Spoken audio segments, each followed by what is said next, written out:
bonjour, nous sommes ici au Rassemblement international au droit de la femme, ici place Bernard Bordeaux. Vous voyez derrière moi beaucoup de monde qui vient d'arriver, petit à petit les gens arrivent, ça se met en place, ça commence à discuter. Vous pouvez voir sur ces images les gens qui viennent parler du droit des femmes. Nous avons Maïna Achari que nous avons interviewé. Le droit des femmes va être reconnu par les hommes qui sont un peu machistes. Elles vont essayer de faire entendre leur voix et surtout les femmes élues vont essayer de porter la voix des associations et surtout la voie des femmes. Naïma, bonjour, vous êtes au rassemblement pour la Journée internationale des droits des femmes. Qu'est-ce que vous pouvez dire, vous, en tant qu'élu, en politique, que faites-vous pour défendre les femmes au sein de votre pouvoir en tant qu'homme politique? Est-ce que vous avez ce pouvoir-là ou il est limité? Comment ça se passe? Eh bien, il se passe qu'il s'avère que je suis la déléguée régionale à l'égalité entre les femmes et les hommes et que ce matin, au Conseil régional de la Nouvelle-Aquitaine, eh bien, nous avons organisé en fait une grande journée autour de l'égalité entre les femmes et les hommes.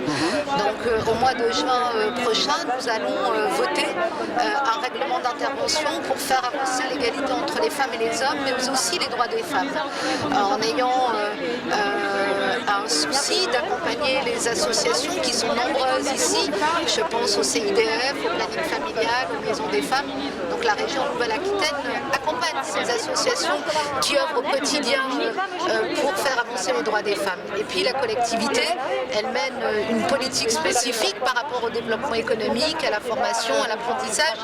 On essaye de développer l'entrepreneuriat au féminin. Nous essayons d'avoir une politique aussi dans notre institution, c'est 8000 agents sur la Nouvelle-Aquitaine et nous avons initié un travail sur les emplois pénibles qui sont occupés majoritairement par des femmes et notamment dans les lycées généraux, techniques, professionnels, où les agents en fait, des lycées eh bien, sont obligés de porter des charges très lourdes et nous sommes en train de travailler pour essayer d'améliorer les conditions de travail des femmes qui travaillent en Aquitaine. Non, mais c'est votre mission que vous arrivez à mettre en place au sein de votre mandat politique. Oui, on tente et on a ce souci de l'égalité, absolument. Pourquoi les hommes sont-ils machistes vis-à-vis des femmes? Pourquoi ils ne veulent pas reconnaître la place des femmes? Pourquoi les femmes n'ont pas le même salaire que les hommes? Pourquoi les hommes ne veulent pas leur donner le même salaire? Écoutez, il ne faut pas attendre des hommes que la société évolue parce que si on avait attendu, je pense qu'on n'aurait pas obtenu un certain nombre d'acquis. Je pense bien évidemment le droit à l'IVG, à la contraception, bien sûr, grâce à elle et grâce à des hommes et à des femmes qui se sont engagés et qui ont obtenu de haute lutte un certain nombre de droits. On a encore en fait une société patriarcale, il faut faire bouger les mentalités. C'est le sens en fait de mon engagement et c'est le sens de l'engagement de toutes les personnes ici présentes. Merci. Non, merci à vous, c'est gentil. Les femmes disent non. Depuis l'instauration de l'état d'urgence, le régime turc s'est acharné contre les femmes. Il a fermé toutes les associations, tous les journaux, les revues, les agences de presse créées par les femmes. Il a emprisonné les coprésidentes, les députés femmes et les élus municipaux. Il a attaqué les gouvernances locales féministes et a fermé tous les centres de femmes ouverts par les municipalités, tandis qu'il licenciait les salariés femmes à tour de bras, en espérant les mieux par la famille. En parallèle à ces mesures sexistes, les agressions et les violences physiques et sexuelles contre les femmes et les enfants se sont multipliées pour atteindre des dimensions génocidaires. Sous l'état d'urgence, des centaines de femmes kurdes ont été forcées à l'exode suite aux destructions des villes kurdes. Celles qui ont voulu résister ont été emprisonnées et torturées tandis que d'autres assassinées. La diffusion des images de leur exécution révèle des violences sexuelles de l'État turc. Quelles seront les actions des femmes pour mener la campagne du non? Il est important de former un grand front du non pour mener à bien les actions suivantes.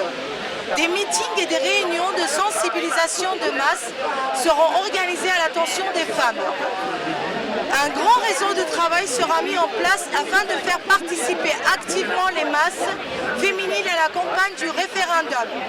Pour cela, toutes les communes, les assemblées, les initiatives et la plateforme des femmes de France pour le non au référendum mèneront des actions intensives autour de la campagne pour le non.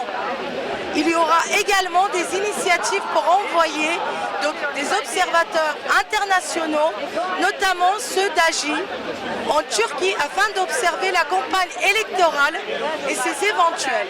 C'est pourquoi nous, les femmes, et la plateforme des femmes de France pour le non au référendum, nous démarrons notre campagne par le slogan « Dire non à la dictature », c'est aussi dire non au système régime d'un seul homme.